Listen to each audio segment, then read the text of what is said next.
राधे राधे।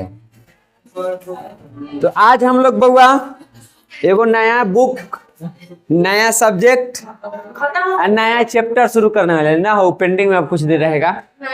हाँ, बुक का नाम है इतिहास और चैप्टर के नाम है बबुआ यूरोप में राष्ट्रवाद। ठीक, इसी को हम लोग शुरू करने वाले हैं। कर दे शुरू ना हो तो देखिए, यूरोप में राष्ट्रवाद का है उसको तो हम पढ़ेंगे ही, लेकिन उससे पहले हम लोग पढ़ लेते हैं कि इतिहास होता क्या है। ठीक, शुरू कर दे। इंट्रोडक्शन एक छोटा सा, चलो बबुआ इंट्रोडक्शन एक छोटा सा, इतना बात आप लोग कम से कम याद रखिएगा, उसके बाद आप हिस्ट्री में घुसिएगा। सबसे पहले है इतिहास। कहते किसको है? तो इतिहास उसको कहते हैं जिसमें हम अतीत से वर्तमान तक के महत्वपूर्ण घटनाओं को पढ़ते हैं, और वो भी साक्ष्यों के साथ पढ़ते हैं। कोई सबूत होना चाहिए, ऐसी नहीं कह दिए कि गांधी जी को नाथूराम गोडसे मारा था तो सबूत क्या है आपके पास, ऐसी थोड़े कह दीजिएगा। तो जहाँ पे हम तथ्यों के स्रोतों के आधार पर अतीत से वर्तमान तक के महत्वपूर्ण घटनाओं का अध्ययन करते हैं, उसी को हम क्या कहते हैं? उसी को हम इतिहास कहते हैं। ठीक, अब इतिहास के अगर तोड़ोगे तो दो हिस्सा बनता है, एक बनता है इति और एक बनता है हास। इति का मतलब होता है निश्चित रूप से, हास के मतलब होता है ऐसा ही हुआ होगा। यानी दोनों का शाब्दिक अर्थ निकालो तो इतिहास का मतलब होता है निश्चित रूप से ऐसा ही हुआ होगा। अब यहाँ पे एक सवाल देखो, तुम पढ़ोगे तो लिखा हुआ क्या है? निश्चित रूप से ऐसा हुआ होगा। हुआ है नहीं लिखा रहेगा, हुआ होगा, यानी इसमें कंफर्मेशन नहीं है। कंफर्मेशन न होने का एक कारण है। आप प्राचीन काल में चले जाइए, प्राग ऐतिहासिक काल में चले जाइए, पाषाण काल में चले जाइए, तो उस टाइम पे हमारे पास कोई लिखित साक्ष्य नहीं है।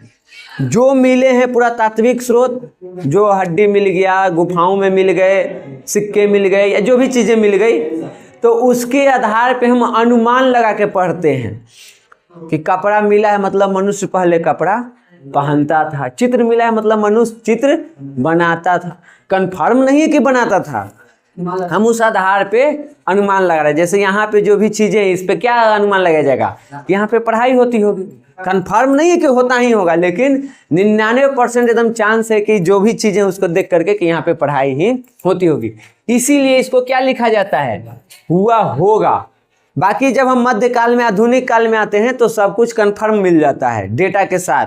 तो इस वजह से इसका शाब्दिक अर्थ होता है निश्चित रूप से ऐसा हुआ होगा। ठीक, ये शब्द बना है, यूनानी एगो शब्द है यूनानी भाषा में, जिसका नाम है हिस्टेरिया। हिस्टेरिया से बना है हिस्ट्रिया। हिस्ट्री को ही हम लोग कहते हैं इतिहास। ठीक, इस शब्द का सबसे पहले प्रयोग किया था हेरोडोटस, इसीलिए इसको इतिहास के पिता भी कहते हैं, और उसकी किताब का नाम था हिस्टोरिका। तो हेरोडोटस ने अपने हिस्टोरिका नामक किताब में सबसे पहले शब्द का प्रयोग किया, वो भी यूनान का ही था, और वहाँ पे उसने एक युद्ध का वर्णन किया। उस युद्ध का नाम है पेलोपोनेशियन का युद्ध। कैसे हम लोग पानीपत का युद्ध पढ़ते हैं, खानवा का युद्ध पढ़ते हैं, बक्सर का युद्ध पढ़ते हैं, वैसे ही वहाँ पे एक युद्ध हुआ था जिसका नाम क्या है? पेलोपोनेशियन का युद्ध। और उस युद्ध का वर्णन इसने अपने किताब हिस्टोरिका में किया, वहीं से ये हिस्ट्री बना। और इसी के आधार पर सिसरो नाम के एक व्यक्ति था, देखो सिसरो, उसी ने पहली बार हेरोडोटस को इतिहास के पिता कहा था। हेरोडोटस खुद नहीं कहा था कि हम इतिहास के पिता हैं। ठीक, उसने किताब लिखी, चला गया। उसके जाने के कई सौ साल बाद सिसरो आया, उसने किताबों को पढ़ा, अध्ययन किया, वो भी यूनान के ही था, दार्शनिक था, और उसको लगा कि जितना बेहतरीन तरीके से हेरोडोटस ने इस इतिहास को लिखा है, उससे बेहतर और कोई नहीं लिखा है अब तक, और उसने इसको इतिहास के पिता कहा। दुनिया भर के विद्वान इसको माना, और आज हम इतिहास के पिता इसी को कहते हैं। ठीक, भारतीय इतिहास के पिता मानो तो हम मेगास्थनीज को कहते हैं। ये भी यूनान के ही था। और हमारे यहाँ एक राजा हुआ करता था चंद्रगुप्त मौर्य, तो उसी के दरबार में आया, पूरे मगध को ये घूमा और वहाँ का पूरा वर्णन किया अपने किताब में। इसके किताब का नाम है इंडिका। तो उस किताब में इसने वर्णन किया पहली बार भारतीय इतिहास का, इसलिए इसको भारतीय इतिहास के पिता कहा जाता है। इतिहास को हम लोग मुख्य रूप से 3 भाग में बांटते हैं, प्राचीन काल, मध्यकाल और आधुनिक काल। हेरोडोटस बहुत पहले है, उसके बाद ये है, ठीक ना, समझ गया। तो इस तरह से ये तुमको इंट्रोडक्शन हो गया इतिहास के। अगर आप इतिहास पढ़ते हैं तो आपको कम से कम इतनी जानकारी होना चाहिए, इतिहास का इंट्रोडक्शन है, समझ गए। अब हम लोग का चैप्टर शुरू होता है और चैप्टर के नाम है यूरोप में राष्ट्रवाद। और एक एक करके हम इसमें पढ़ेंगे चीजों को। सबसे पहले हम लोग पढ़ेंगे कि राष्ट्रवाद होता क्या है, हम राष्ट्रवाद कहते किसे हैं। फिर हम लोगों को पढ़ना है फ्रांस की क्रांति और नेपोलियन उसमें कौन था। फिर पढ़ेंगे वियना सम्मेलन और मेटरनिक। फिर पढ़ेंगे जुलाई 1830 की क्रांति, उसका प्रभाव। फिर 1848 की क्रांति। आज की क्लास में हम लोग इतना रखेंगे। एक एक करके अब तुम्हारे पास हम 2 ऑप्शन देते हैं।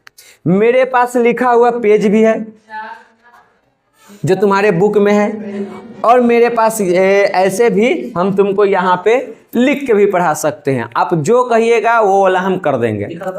लिख के पढ़ाएं, लिखलका में से पढ़ाएं, हाँ जी, कि लिख के पढ़ाएं। जो आप कहिएगा वैसे पढ़ा देंगे।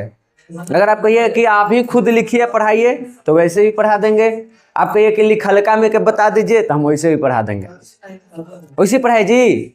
चलिए तो आइए यहाँ देखिए, सबसे पहला सवाल आता है कि राष्ट्रवाद होता क्या है, क्योंकि हम लोग पढ़ने वाले हैं यूरोप में राष्ट्रवाद। अब सबसे पहले उसको भी जानने से पहले जानो यूरोप है क्या चीज। तो हम लोग जानते हैं कि हमारे विश्व में 7 महादेश हैं, जिसमें एशिया है, अफ्रीका है, उत्तरी अमेरिका, दक्षिणी अमेरिका, ऑस्ट्रेलिया और यूरोप, ऐसे करके हमारा है, ठीक। एक आधो कोई छूट रहा होगा। तो उसी में से एक महादेश है कौन, यूरोप। और यूरोप में जो भी घटनाएं घटी है उसी को हम लोग पढ़ने वाले हैं, ठीक। यानी इसमें जो यूरोपीय देश आते हैं वहाँ पे जो राष्ट्रवाद के जो भाव उत्पन्न हुआ उसको पढ़ेंगे। तो सबसे पहले सवाल आएगा कि राष्ट्रवाद होता क्या है। तो एक लाइन में याद रखो, अगर तुम अपने देश के बारे में अच्छा सोच रहे हो, तुमको अपने देश से लगाव है, उसके बारे में सोचते हो, तो उसी को हम राष्ट्रवाद कहते हैं। यही इसका डेफिनेशन है, ठीक। नहीं, बहुत ज़्यादा अगर आप राष्ट्रवादी होते हैं तो आपके देश के लिए वो खतरा है और वो परिणाम आगे है, लेकिन आपको उसके लिए विश्व के इतिहास को पढ़ना होगा। आज का जो ये राष्ट्रवाद हम लोग पढ़ने वाले हैं वो फायदेमंद है, लेकिन यही राष्ट्रवाद एक दिन इतना उग्र हो जाएगा, इतना उग्र हो जाएगा कि आगे चल के प्रथम विश्व युद्ध करवा देगा। ये राष्ट्रवाद की भावना ही आगे चल के साम्राज्यवाद की भावना को जन्म देता है, और साम्राज्यवाद की भावना आगे चल के विश्व युद्ध को जन्म देता है, और विश्व युद्ध होता है 2-2, समझ गए। तो कोई भी चीज अति करके नहीं होना चाहिए। तो राष्ट्रवाद का मतलब समझ गए, अपने देश से अगर आपको लगाव है, उसके बारे में आप सोचते हैं तो आप राष्ट्रवादी हैं। अब इससे फायदा क्या है, हम सभी भारतीय हैं, फायदा बता रहे हैं, सुनो। हम सभी भारतीय हैं, ठीक। भारत से तुमको लगाव है कि नहीं है। कल जब जन गण मन बज रहा था तो रोंगटा खड़ा हो रहा था कि नहीं। जब लता मंगेशकर के गीत बजता है तो रोंगटे खड़े होते हैं कि नहीं। तुम्हारा भी होता है, हमारा भी होता है, उसका भी होता है, उसका भी होता है, उसका भी होता है। इससे ये होता है कि जब तुम में राष्ट्रवादी भावना रहेगा तो देश के नाम पे हम सब में एकता रहेगी, ये सोच के कि नहीं हम दोनों क्या हैं, भारतीय हैं, तो हम दोनों भाई हुए, तो आपसी झगड़ा जो है वो नहीं हो पाएगा। इसलिए हमारे मन में राष्ट्रवादी भावना होना चाहिए, क्योंकि ये देश के सामाजिक, सांस्कृतिक, आर्थिक रूप से एकता को दर्शाता है। हम एक होकर के रहते हैं इस उद्देश्य से कि हम सभी एक ही देश के निवासी हैं, समझ गए। परिभाषा लिखना होगा तो बस यही लिखना है कि अपने राष्ट्र के प्रति चेतना को राष्ट्रवाद कहते हैं, या कहिए कि राष्ट्रवाद एक ऐसी भावना है जो किसी विशेष भौगोलिक, सांस्कृतिक या सामाजिक परिवेश में रहने वाले लोगों में एकता का वाहक होती है। जब हमें राष्ट्रवादी भावना आता है तो हम एक विचारधारा के साथ, एक सोच के साथ साथ में मिलके रहते हैं, समझ गए। इसका शुरुआत कहाँ से होता है, तो शुरुआत हुआ यूरोप से। यूरोप में कहाँ से हुआ है? तो यूरोप में एक जगह है जिसका नाम है इटली, वहीं से इसका माना जाता है शुरुआत। समझ गया? एक काल चला था जिसको कहते हैं पुनर्जागरण। अब पुनर्जागरण का था, थोड़ा सा जान लो। तुम लोगों को 9th में हम पढ़ाए थे, पहला चैप्टर तो बताए थे अंधकार युग, कि पहले के लोगों में बहुत सारा अंधविश्वास था। लेकिन तुम देखो जो 1453 वाला टाइम पढ़ाए हैं, ब्राह्मी शताब्दी के बाद वाला जो टाइम पढ़ाए हैं, तो बताए थे कि देखो कैसे धीरे धीरे लोगों का भ्रम टूटने लगा था। वो उस अंधविश्वास से बाहर निकलने लगे और नई नई दुनिया की खोज करने लगे थे। तो वही जो अंधविश्वास टूट रहा था ना, वहीं से शुरू हुआ क्या चीज? पुनर्जागरण। लोग जगे फिर से, और जो अंधविश्वास में जो झूठे चीजों में फंसे हुए थे उससे वो बाहर निकलने लगे, तार्किक होने लगे, सवाल करने लगे। तो उसी को क्या कहा जाता है? पुनर्जागरण कहा जाता है। और इसकी शुरुआत कहाँ से मानी जाती है? इटली से। ये चला था 17वीं शताब्दी तक, यानी 1600 कुछ ईस्वी तक ये चलते रहा था। ठीक, उसके बाद लोगों में जब विचारधारा उद्भव हुआ, उनका विचारधारा थोड़ा बदला, वो अंधविश्वास से जब बाहर निकले तब वो अपने राजा से सवाल करने लगे। पहले वो सवाल नहीं करते थे, राजा को ही अपना सब कुछ मानते थे। लेकिन जब अंधविश्वास टूटा तो वो राजा से सवाल करने लगे। पहले वो अपने पंडित से सवाल नहीं करते थे, चर्च के जो पोप होते थे उनसे सवाल नहीं करते थे। लेकिन जब अंधविश्वास टूटा तब वो सवाल करने लगे। और ये लोग तो अपने फायदा के लिए जनता को गुमराह करके रखे हुए थे। अब इनको देना था जवाब, तो इनका सत्ता पड़ गया खतरे में। तो ये जवाब देवे ना, ये जनता को मारे, डरावे, धमकावे, गुमराह करे। लेकिन जनता तो अब तार्किक हो गया था, वो अंधविश्वास से बाहर निकल गया था, वो सवाल कर रहा था। और इसी का परिणाम हुआ 1789 में फ्रांस की क्रांति। राजा निरंकुश था, याद है? लुई 16 है, फ्रांस की क्रांति। निरंकुश था, ठीक, अपने मर्जी के करता था, जनता परेशान थी, कर दिया। और यहीं से लोगों में जगह क्या चीज? राष्ट्रवादी भावना। अपने राष्ट्र से धीरे धीरे लोगों को होने लगा लगाव। समझा? इतना दूर की कहानी समझ में आया? कैसे धीरे धीरे इन लोगों को लगाव हो रहा है? ये सब कहानी वहीं शुरू होगा। हम लोग कुछ नहीं जानते हैं, हम लोग वहां से देख के फिर सीखेंगे। तो अभी वहां पे ये सारी कहानी चल रही है। लुई 16 को गद्दी से हटाया जाएगा, रोबेस्पियर को बैठाया जाएगा, उसको भी हटाया जाएगा। 1793 में लुई 16 को फांसी भी दी जाएगी। यहाँ तक क्लियर? यहाँ तक में जो फ्रांस की जनता है उनमें थोड़ा सा राष्ट्रवादी भावना आया है। वो अपने राष्ट्र के लिए सोच रहे हैं, तभी तो राजा के विरुद्ध हो गए। ठीक, तो वहां से राष्ट्रवादी भावना थोड़ा जगी। उसके बाद एक व्यक्ति आया, उसका नाम है नेपोलियन। Napoleon Bonaparte. समझ गया? ये बना फ्रांस के राजा। राजा बनने के बाद वो काम कर दिया। 1804 ईस्वी में ये लागू कर दिया नेपोलियन संहिता। ठीक, और उसमें आम जनता को दे दिया कई सारा छूट, और जो राजवाड़े घर के लोगों को विशेष अधिकार प्राप्त था उसको कर दिया रद्द, और आम लोगों को दिया विशेष सुविधा। तो आम लोगों की जिंदगी बेहतर हुई। उन लोगों को लगा कि राजा हो तो नेपोलियन जैसा होना चाहिए। पहले के राजा तो हमने के धोखे में रखे हुए था, हम लोग उसी को राजा मानते थे। असल में राजा तो हमारा ऐसा होना चाहिए। तो वो चीज़ कर दिया। और ऐसे कर कर के वो पहले फ्रांस को, इटली को, जर्मनी को, अलग अलग जगहों को वो जीत रहा है और अपने में वो मिला रहा है और उन लोगों को नए नए अधिकार दे रहा है। तो ये तो बढ़िया काम कर रहा है, इसमें कोई दिक्कत नहीं है, जनता खुश है। लेकिन जो रजवाड़े घर के लोग हैं, जो राजा था, क्या उसको ये बात अच्छी लगेगी? क्या वो इसको बर्दाश्त करेगा? तो उसमें कुछ देश मिल करके योजना बनाता है कि नेपोलियन बोनापार्ट को मारना होगा, इसको हराना होगा, और हम में से कोई अकेले नहीं हरा सकते हैं। तो 4 देश मिल कर उसको हराएगा। रूस, प्रसा, फिर एक ब्रिटेन, एक और है ऑस्ट्रिया, चारों मिल के, ठीक, और उसको हरा देगा। तो वो अलग कहानी है, पहले यहाँ समझो। हाँ, लुई 16 के बाद रोबेस्पियर आया था, 9th में बताए हैं। ठीक, रोबेस्पियर के बाद आया था कौन? Napoleon Bonaparte. पार्ट, जिसने फ्रांस में बहुत बढ़िया काम किया, लोगों को कई सारे अधिकार दिए, यानी लोगों ने अच्छे दिन देखे। ठीक, उनको लगा कि नहीं ऐसा ही होना चाहिए। उस टाइम पे जो हमने के जर्मनी इटली है 300 टुकड़ा में टूटा हुआ है जर्मनी, उसको जोड़ के 39 टुकड़ा में कर दिया, यानी कि सबको एक में किया। ये 300 टुकड़ा राजा जानबूझ के किए हुए था। ये कुछ छोटे से जर्मनी को 300 टुकड़ा में, और उसमें सबके भाषा अलग, सबके रुपया अलग, सबके नाप तौलिए सब है, सब अलग अलग। और वो इसलिए किया गया था ताकि ये दोनों एक दूसरे से मिले नहीं।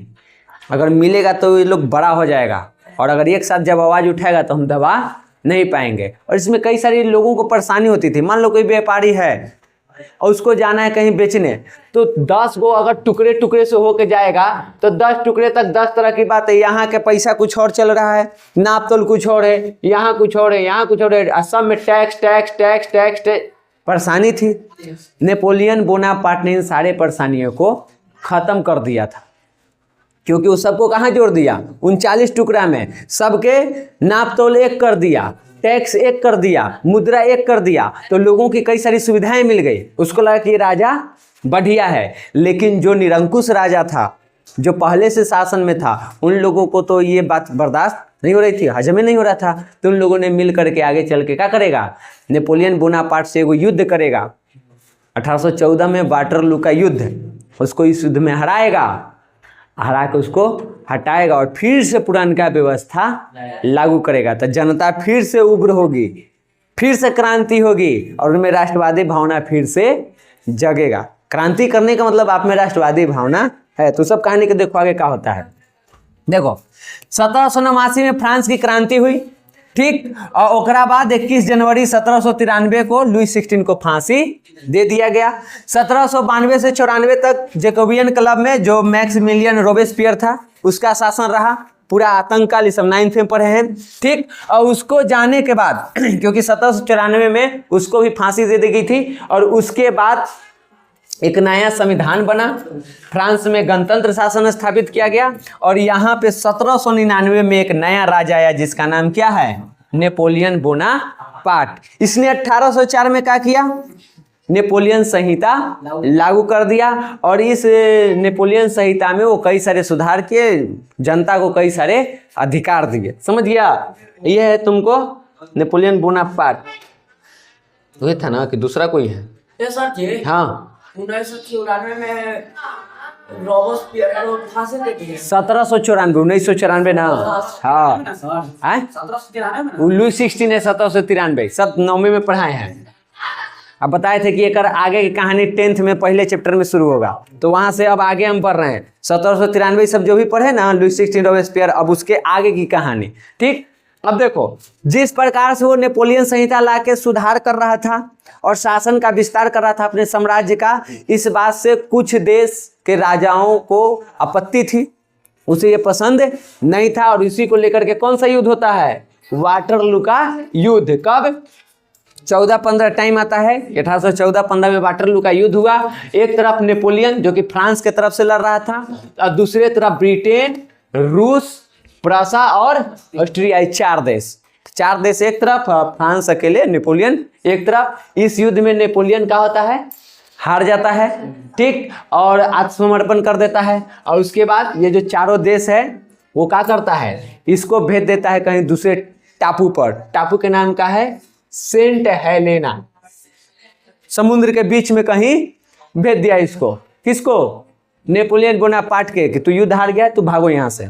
भेज दिया सेंट हेलेना नाम के टापू पर, और वहां पे 52 वर्ष की आयु में 1821 में क्या होगा, मर जाएगा। यानी युद्ध के 6-7 साल बाद इसकी मृत्यु हो जाएगी नेपोलियन बोनापार्ट के, और इसकी कहानी खत्म। ये सब बुक में नहीं मिलेगा, हम अलग से बता रहे हैं, कोई दिक्कत यहाँ तक में। नेपोलियन बोनापार्ट खत्म हो गया।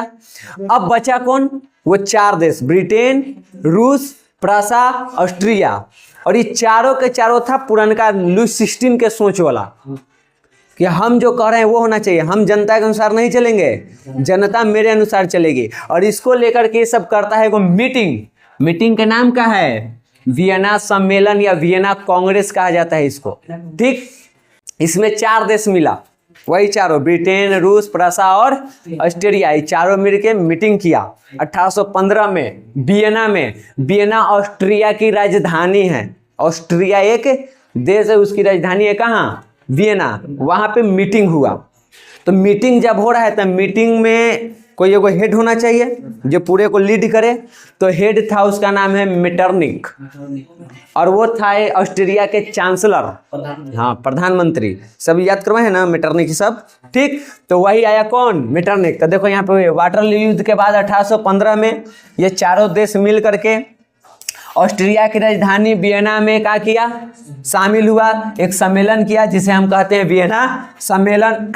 और इस सम्मेलन का मुख्य उद्देश्य क्या था? यूरोप में जो पुरातन व्यवस्था था, पहले वाला व्यवस्था, उसको फिर से लागू करना है। वो निरंकुश राजतंत्र को फिर से लागू करना है, इसी के लिए मीटिंग किया गया था, ठीक। और उसके बाद इसकी अध्यक्षता किसने की थी? मेटरनिक ने। और ये मेटरनिक जो है महालत को एकदम निरंकुश और प्रतिक्रियावादी, हमारा अलावे मतलब हम जो बोल दिए वही होगा, हमारा विरुद्ध तो जा ही नहीं सकता है। इस विचारधारा वाला कौन था? मेटरनिक, ठीक। तो मेटरनिक के बारे में पूछ दो कि मेटरनिक कौन था, तो उसके बारे में बस इतने लिखना कि मेटरनिक ऑस्ट्रिया का चांसलर था जो घोर प्रतिक्रियावादी था। प्रतिक्रियावादी उसे कहते हैं जो अपने के अलावे किसी का नहीं सुनता है, बस मेरी बात, ठीक। तो प्रतिक्रियावादी था। उसके नीति का मूल मंत्र था का शासन करो पर कोई परिवर्तन न होने दो, जैसे चल रहा है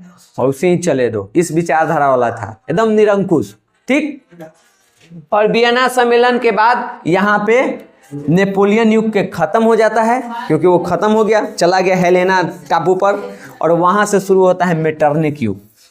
यूरोप में जो भी मुख्य देश हैं शक्तिशाली, उसको कौन लीड कर रहा है? मेटरनिक।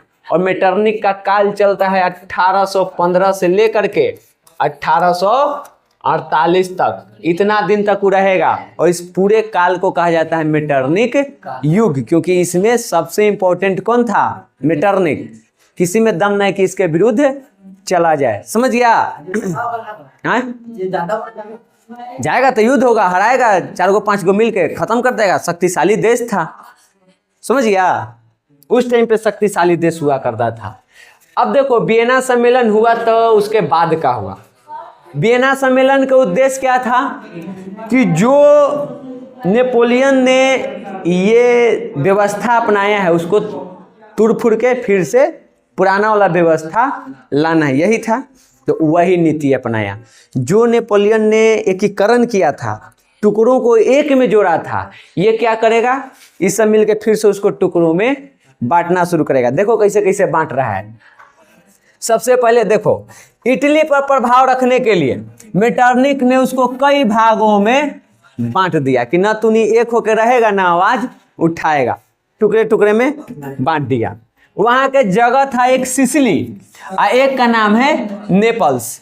ये दोनों जगह दे दिया किसको? तो फ्रांस में एक राजा हुआ करता था लुई 16, किस वंश के था? बुर्बो वंश के था, ठीक। तो उसी में एक राजा हुआ फर्डिनेंड, उसको दे दिया। ये कहानी समझ में आया? वियना सम्मेलन हो गया, कहा कि सबके टुकड़ा में फिर से बांटो। तो पहले इटली के बांटना है, तो इटली के 2 जगह दे दिया। फ्रांस के एगो राजा है जिसका नाम है फर्डिनेंड, की 2 गो तू संभालो, ठीक। रोम इटली की जो राजधानी हुआ करता है आज, तब से है, उसको दे दिया वहां के पोप को, पंडित जी को, कि इसको तुम संभालो, ठीक। 2 हिस्सा राजा को, 1 हिस्सा पंडित जी के तू रखा, ठीक। उसके बाद वहीं पे एक जगह है लोम्बार्डी और वेनेसिया, एक पर कब्जा कर लिया ऑस्ट्रिया, यानी मेटरनिक खुद 3 आदमी ले लिया।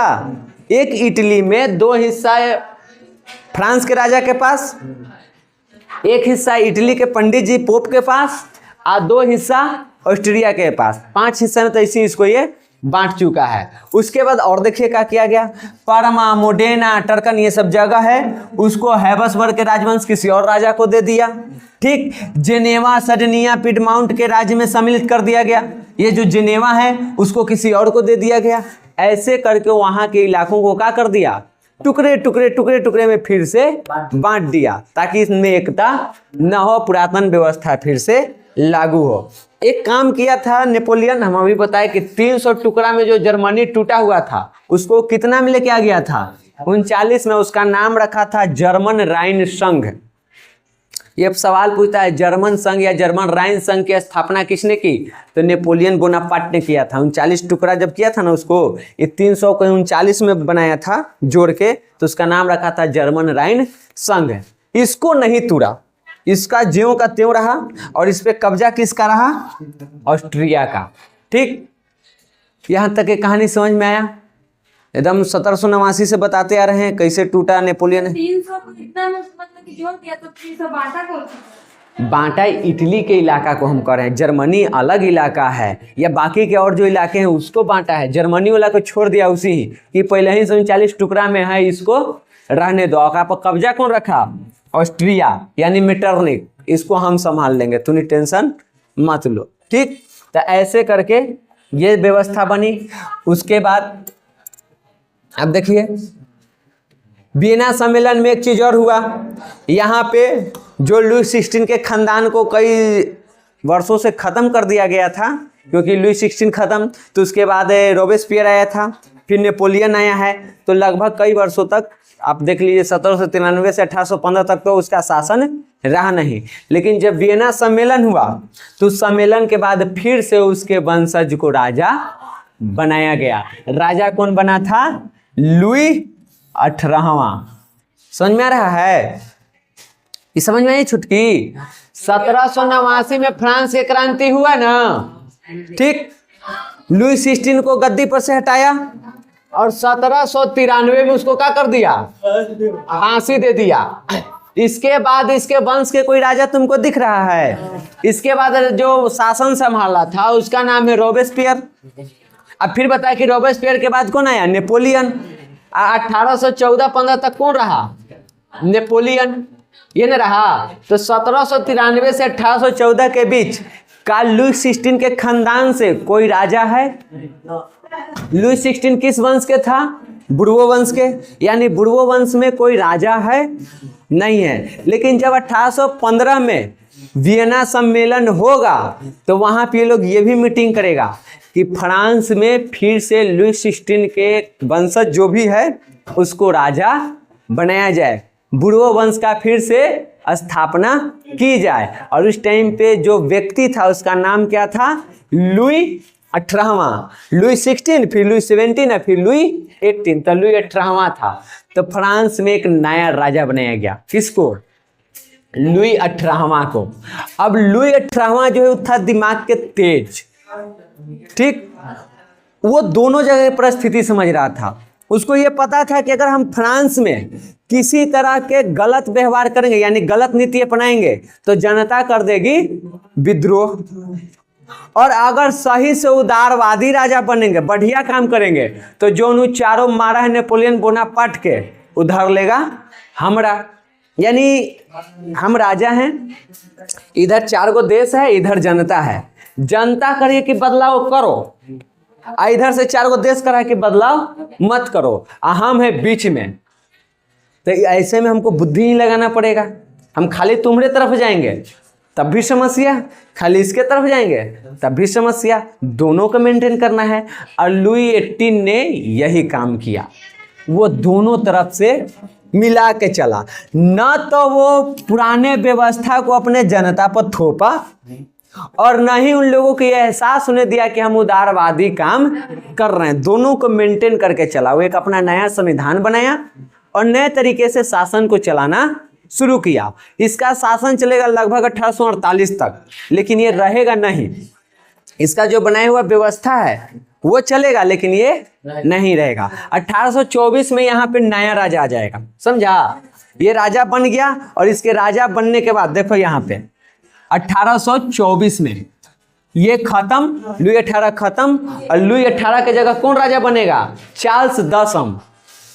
और चार्ल्स 10 हाउस जैसन था, चारों है ना, यानी मेटरनिक के जैसा। यहाँ तक कहानी समझ में आ रहा है। उन लोगों ने खास करके मेटरनिक को ही पकड़ो, मेटरनिक ने फ्रांस में एक राजा बनाया, बुर्बो वंश से, जिसका नाम है लुई 18। लुई 18 ने सारे परिस्थितियों को समझ करके शासन को बेहतर तरीके से चलाने का प्रयास किया, दोनों तरफ मैनेज करके। ठीक, 1824 में इसका काम हो जाएगा खत्म और इसके जगह एक नया राजा आएगा जिसका नाम है चार्ल्स दसम। और चार्ल्स दसम है निरंकुश, मेटरनिक के विचारधारा वाला, या कहो कि लुई 16 के विचारधारा वाला, यानी पुरातन व्यवस्था में ही वो विश्वास रखता था। वो कहता था कि हम लकड़ी काटना पसंद करेंगे लेकिन जनता के बात में रह के हम शासन नहीं चलाएंगे जी। ठीक, तो उस विचारधारा वाला। अब ये तो लतखोर है, ये है अपन मन से चले वाला, ये वो काम कर दिया, अपना एगो प्रधानमंत्री रखा, उसका नाम था पोलिगनेक। वो एक जैसन खाचरू हो, समझिया। चार्ल्स दसम खाचर है और खाचर होने के साथ साथ इसने अपना एक यहाँ पे प्रधानमंत्री या चांसलर का हो रखा जिसका नाम है पोलिगनेक। करने गया पोलिगनेक पोलिगनेक पोलिगनेक, ये देखो ये पोलिगनेक, इसको बनाया हुआ अपन प्रधानमंत्री। तो राजा भी निरंकुश है और उसका प्रधानमंत्री भी निरंकुश। तो पोलिगनेक आया, कहा ना कि देखो जो लुई 18 व्यवस्था लाया था ना उस सबको खत्म करो। लुई 18 क्या किया था, दोनों पट्टी मैनेज करके चल रहा था। पोलिगनेक आया, कहा कि कोई मैनेज नहीं, खाली राजा के बाद पास होगा। और उसने 1830 में 4 गो अध्यादेश जारी किया, 4 गो नियम लाया और उस नियम के तहत जो भी फ्रांस के जनता को अधिकार मिला था उन सबको वो रद्द कर दिया। जो वोट वगैरह देने का अधिकार था या किसानों को मजदूरों को जो अधिकार था सबको क्या कर दिया, खत्म। अब जैसी जनता को पता चला कि पोलिगनेक की काम कर दिया, हमने के अधिकार खत्म कर दिया, वहां के जनता क्या करेगा, विद्रोह कर देगा। तो जैसे 1789 में विद्रोह किया था, 1830 में फिर विद्रोह कर दिया। ऐसा विद्रोह किया कि चार्ल्स दसम को अपना गद्दी छोड़ के भागना पड़ा। भाग गया वो, हाँ देखा है, धरा जाएंगे, मार देगा बिना मौगत के। राजा था, वो कौन था? नहीं, वो अलग था ना। अभी तुमको बताया कि गणतंत्र की स्थापना हुआ था, वहां पे एक नया राजा है नेपोलियन बोनापार्ट। किसकी तरफ से?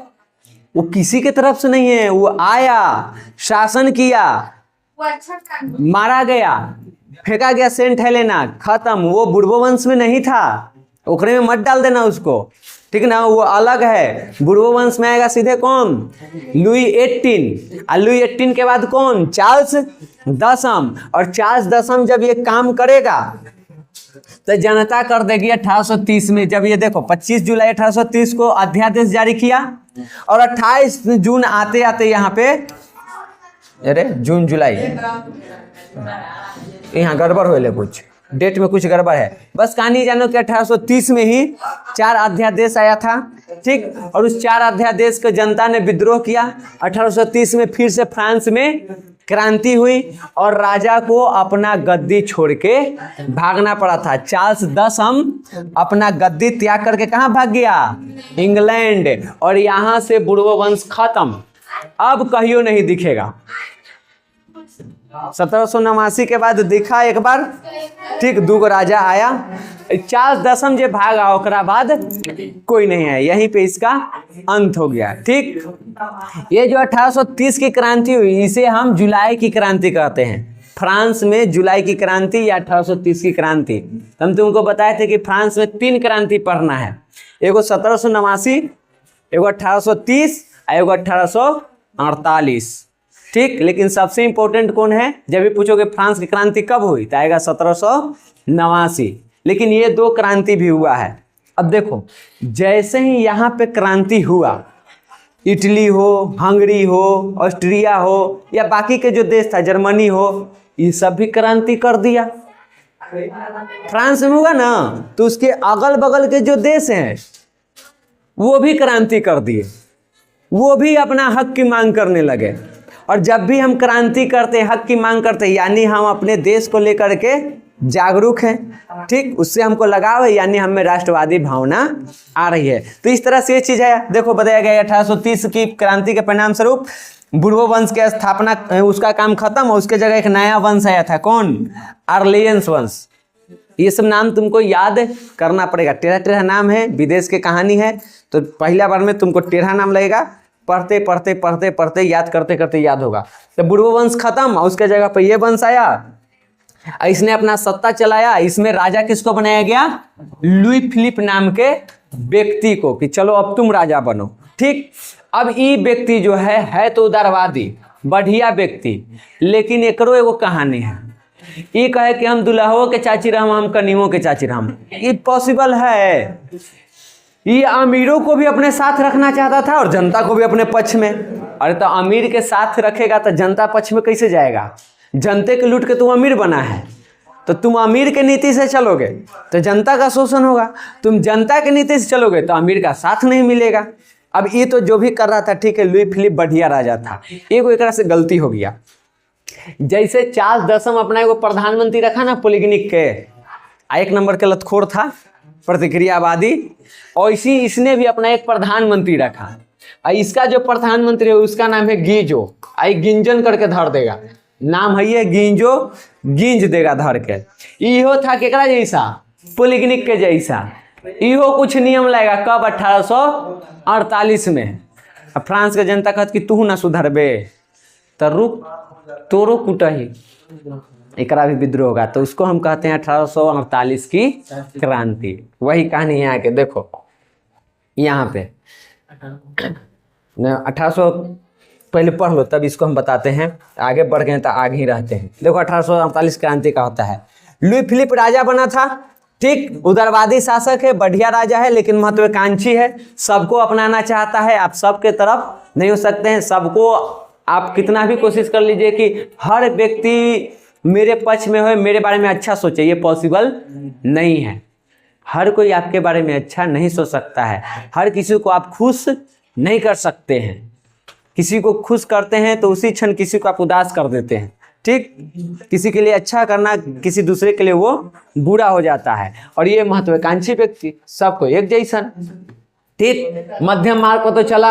ये अपने विरोधियों को खुश करने के लिए कई सारे नीति अपनाए कि हमारे कोई विरोधी न रहे। ऐसा थोड़े हो सकता है, कोई नहीं रहेगा। और 1840 में इसने गीजो नाम के व्यक्ति को अपना प्रधानमंत्री बनाया। जैसे इसको प्रधानमंत्री बनाया, ये था कट्टर प्रतिक्रियावादी, कोई परिवर्तन चाहता नहीं था। इसने कर दिया कुछ नियम, नए कानून ला दिए, जिससे कि जनता में विद्रोह हो गया। उसको वो नियम कानून पसंद नहीं थे, हो गया विद्रोह, लड़ाई शुरू। कब? 1848 में। और यहाँ पे जो क्रांति है इसका नाम है 1848 की क्रांति। तो इसमें तुमको इतना ही है। लुई फिलिप को भी अंततः क्या होता है? उसको गद्दी त्यागना पड़ता है, उसको सत्ता छोड़ के भागना पड़ता है। वो कहाँ भाग के जाएगा? हाँ, जितना लोग गद्दी छोड़ सकते कहाँ भाग गया था? इंग्लैंड, ठीक। तो ये कहानी हुई। अब देखो इन दोनों कहानी का प्रभाव का पड़ा दुनिया पर। पहले यूरोप में पड़ेगा, उसके बाद हम लोगों पर प्रभाव पड़ेगा। पहले का देखो, पहला एक का प्रभाव रहा। जैसे ही 1830 में क्रांति हुई थी, तो हम अभी बताएं कि इस क्रांति के बाद चाहे तुमको इधर में देखो तो जर्मनी हो, इटली हो, यूनान हो, पोलैंड हो, हंगरी हो, इन सभी जगहों पे, सब इसके आसपास के देश है, यहाँ पे भी क्रांति हो गया। यहाँ की जनता भी अपने राजा के विरुद्ध आवाज उठाने लगा, सुधार की मांग करने लगा, ठीक। और जब 1848 की क्रांति हुई तो उसमें भी कुछ ऐसा ही हुआ। जैसे ही 1848 की क्रांति हुई थी, उस टाइम पे देखो फिर यहाँ पे इटली, जर्मनी, आपकी मेटरनिको धरा गया, ठीक। ऑस्ट्रिया में भी हो रहा है, Holland, Switzerland, Denmark, Spain, Poland, Ireland, England, उधर के जितना देश है हर जगह क्रांति होने लगा। शुरू कहाँ हुआ? फ्रांस में। उसका प्रभाव कहाँ दिख रहा है? सभी देशों पर। इसी पर ये जो मेटरनिक है उसने एक बात कही थी कि फ्रांस जब छींकता है तो पूरे यूरोप को सर्दी जुकाम हो जाता है। मतलब समझा? अगर हमको सर्दी जुकाम होता है तो हम छींकते हैं, अगर हम यहाँ छींक दिए तो अगल बगल के चार गो के कल्ले फिर देखेगा कि ठी ठी कर रहा है। उसका कहने का मतलब था कि जब फ्रांस में क्रांति होता है तो अगल बगल के देशों में क्रांति होना एकदम तय है, होगा ही होगा। 1830 में हुआ, अगल बगल के कर दिया। 1848 में हुआ, अगल बगल के देश कर दिया। और 1848 की क्रांति तो ऐसा रहा कि मेटरनिक को इस्तीफा देना पड़ा, वो सत्ते छोड़ दिया, क्योंकि इस बार कहाँ हो रहा है, ऑस्ट्रिया में भी क्रांति हो रही है। पहले शुरू कहाँ हुआ, फ्रांस में, लेकिन उसका प्रभाव कहाँ पड़ गया, ऑस्ट्रिया पर। और मेटरनिक यहाँ पे अपना सत्ता छोड़ के चला जाता है, इस्तीफा दे देता है, और यहाँ पे मेटरनिक युग खत्म भी होता है। तो इसका महत्व है, जब भी फ्रांस में कोई क्रांति होगा बाकी देशों पर उसका प्रभाव पड़ना है। हाँ 1815 में नेपोलियन पार्टी बोनापार्ट ने हरा दिया। हाँ, उसके बाद में मेटरनिक कहाँ के चांसलर बना था? वो पहले ही से चांसलर था ऑस्ट्रिया के। हाँ, तो 1815 से 1848 में था ना मेटरनिक। हाँ, कहाँ के थे? ऑस्ट्रिया के। ऑस्ट्रिया के। हाँ, इस बार क्रांति 1848 में कहाँ हो गया, ऑस्ट्रिया में। तो ये तो कहा कि हमको सर कटाना पसंद है, हमको झुकना पसंद है, हम इस्तीफे दे देंगे, छोड़ दिया सत्ते। समझ गया, यहाँ से मेटरनिक के काम खत्म। ये सब कहानी आगे तुमको जोड़ के पढ़ना है, समझ गया।